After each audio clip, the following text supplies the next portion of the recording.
내 돈이 어디로 갈지를 미리 만들어 놓은 사람이 있습니다. 바로 이 레리 서머스 재무장관인데 미리 만들어 놓았다고 말했습니다. 레리 서머스 재무장관은 1999년도 2001년, 즉 클린턴 행정부부터 재무장관을 했던 사람이에요. 사실 되게 유명합니다. 좀 그렇게 캐릭터가 좋지는 않습니다. 그래서 한국에 대한 비하 발언도 했었고, 페이스북이라는 영화, 소셜 네트워크 영화도 등장하죠. 왜냐하면은 레리 서머즈 재무장관이 재무장관을 끝나고 나서 하버드 총장으로 갑니다. 네, 거기서 많은 설화를 일으키게 되는데 캐릭터가 되게 독특한 사람이에요. 근데 당시 레리 서머스 재무장관 시절, 그러니까 클린턴 시절의 재무장관 시절에 이 사람은 규제 완화의 전도사였습니다. 그래가지고 이미 이때 파생 상품에 대한 모든 규제를 다 풀어버립니다. 네, 그러니까 잘 보시면 아까 그 클린턴 시절에 했던 게 아까 뭐였죠? 글래스 스티글 액트를 무력화시켰고 동시에 재무장관은 모든 파생 상품에 대한 규제를 해제해버렸어요. 어떻게 하면은 이 파생 상품에 대한 그 억압이 없어질 것인가를 고민했던 사람입니다.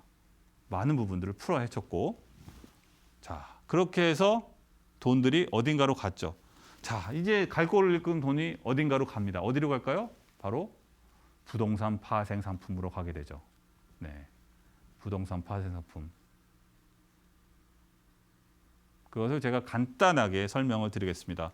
부동산 파생 상품의 대표적인 상품이 CDO입니다. CDO인데 이것은 현물입니다. 이걸 어떻게 만들어내냐면 쉽게 말하면 여러분이 이제 모기지라 그래서 집 계약을 합니다. 그럼 집 계약 증서가 있죠. 그럼 내가 30년을 내요. 30년 낼 거를 미리 다 묶습니다. 30년 동안 낼 분량을 하나로 묶으면 증서가 되죠. 그래서 그 증서를 이제 여러 개를 사들여요. 사들여서 그거를 짬뽕을 합니다. 섞어요. 섞은 다음에 다시 섞고 이렇게 저렇게 섞어가지고 만들어낸 것이 바로 이 CDO라는 파생 상품입니다. 쉽게 말하면 그냥 부동산 계약서들의 모임이다. 이렇게 하면 아주 쉬워요. 네. 부동산 계약서 받을 돈들을 다 미리 모아놓은 증서다. 채권 같은 거다. 이렇게 이해하면 아주 쉽습니다. 그렇게 되는데 그렇게 되면 어떤 문제가 발생하느냐? 모기지마다 모기지 계약자들이 계약하는 시점에 이제 신용 정도가 다릅니다. 그죠? 어떤 사람은 신용이 A야, 어떤 사람은 신용 등급이 B 등급이야. 이런 식으로 계속 나눠지겠죠. 근데 여러 개 섞잖아요. 그죠?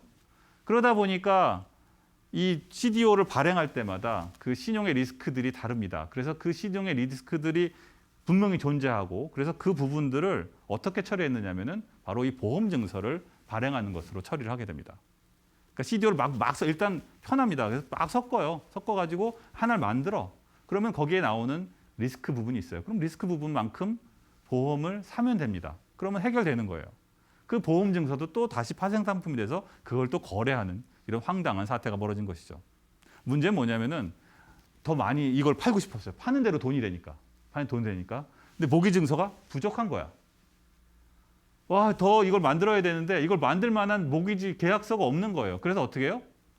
서브프라임, 즉 신용 등급이 아주 나빠서 집을 정상적으로 살 수 없는 사람들에게까지 집을 팔고 그 증서를 마구 사들여서 이 CDO를 만든 거예요. 그래서 서브프라임 모기지라는 말이 나온 겁니다.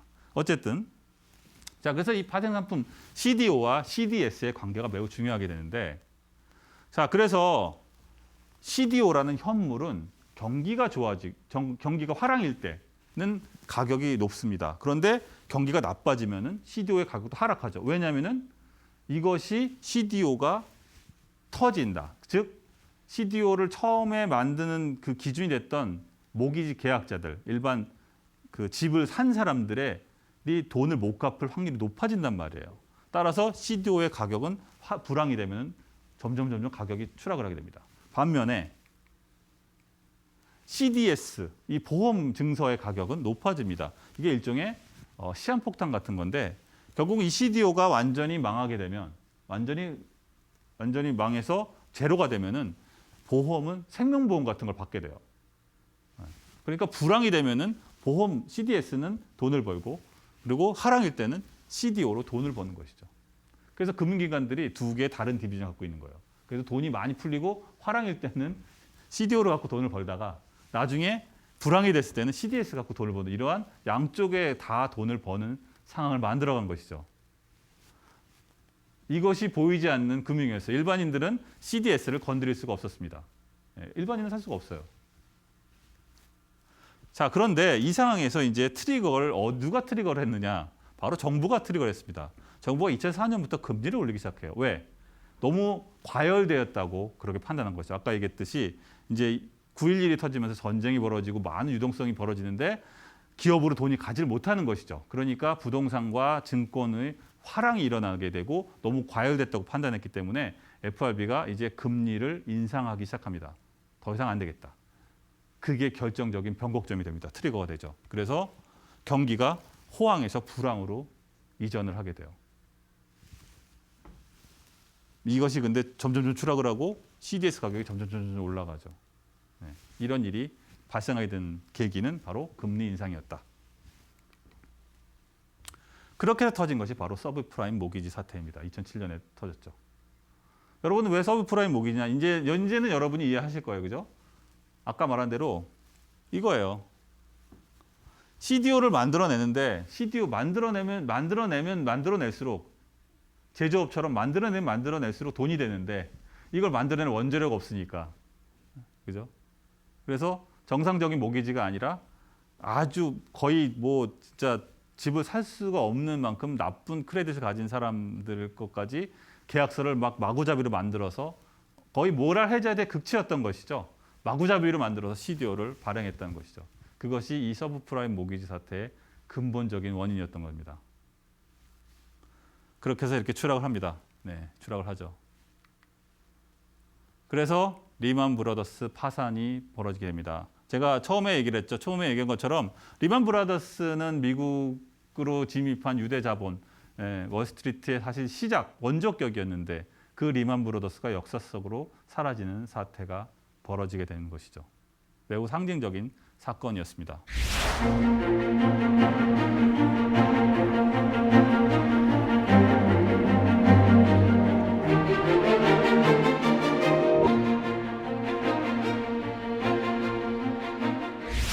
자, 그런데 이 문제를 해결하기 위해서 이제 오바마 대통령이 그 당시 막 취임을 했어요.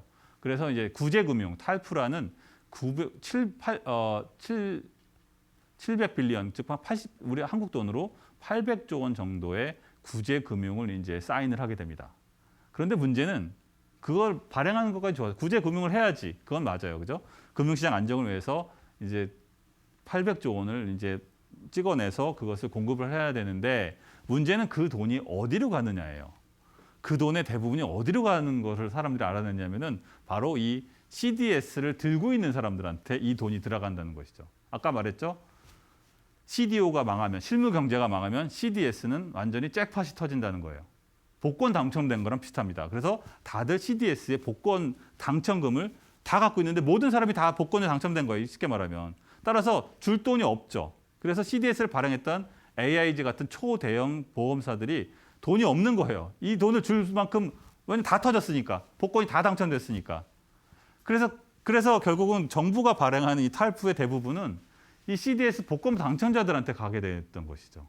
그래서 이때에 이 당시에 엄청난 그 논란이 많았습니다. 이렇게 해서 결국은 누구 좋으라고 이걸 하느냐? 결국은 문제를 일으켰던 그럼 모랄 해저드의 문제를 일으켰던 당사자들은 월스트리트에 다시 그 돈이 가게 되는 그런 상황이 벌어진 것이죠.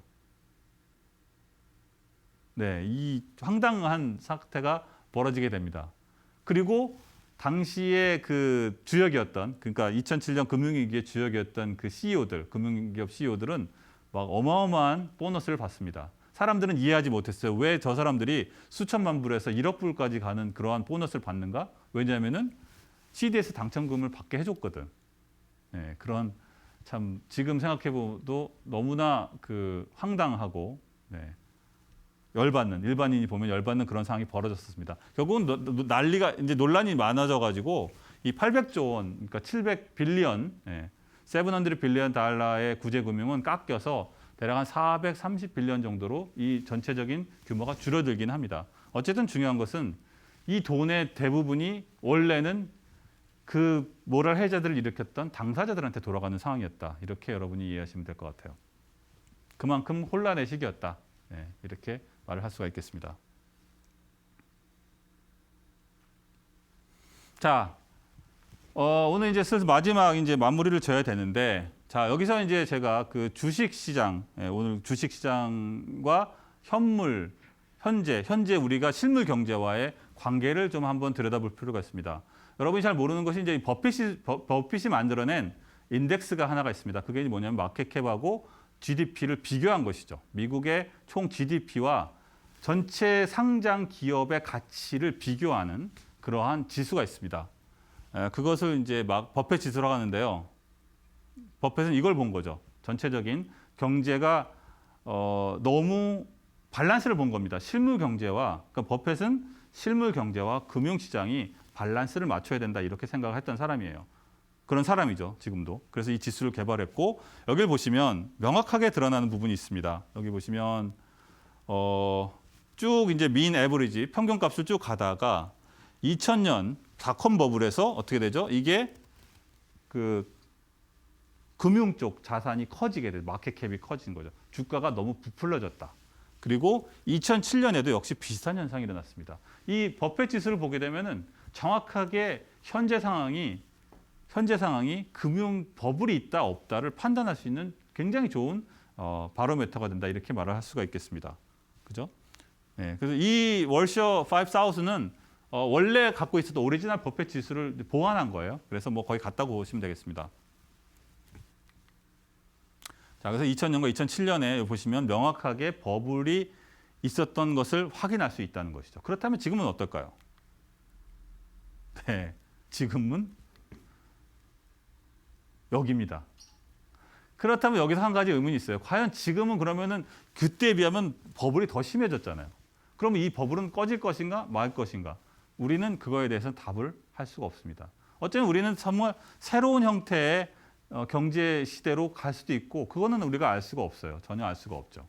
어쨌든 현재 버핏 지수로만 보면은 이미 2000년과 2007년의 상태를 넘어설 만큼 금융 쪽의 자산이 부풀려져 있다 이렇게 말을 할 수가 있겠습니다. 그것을 빠져나가는 방법은 두 가지입니다. 첫 번째는 금융 버블이 꺼지든지 아니면 실물 경제가 더 많이 발전을 해서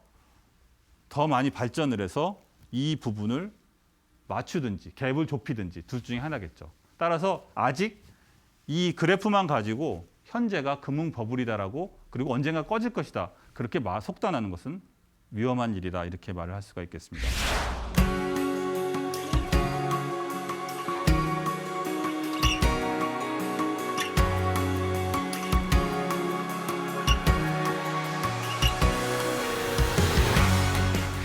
금융이라는 전체적인 시스템은 그렇습니다. 대중의 심리를 이용하는 그런 부분이 되게 많아요. 그래서 그게 시대를 초월해서 인간의 속성을 건드리는 부분이 있기 때문에 아마도 앞으로도 다시 영원히 없어지지 않을 것이고 결국 그런 사기에 넘어가지 않는 것은 결국 여러분의 몫이 되겠죠. 여러분의 책임입니다. 누구도 그것을 대신해 줄 수는 없는 것이죠. 네. 그렇게 해서 오늘 그 금융의 마지막 시간을 마치도록 하겠습니다.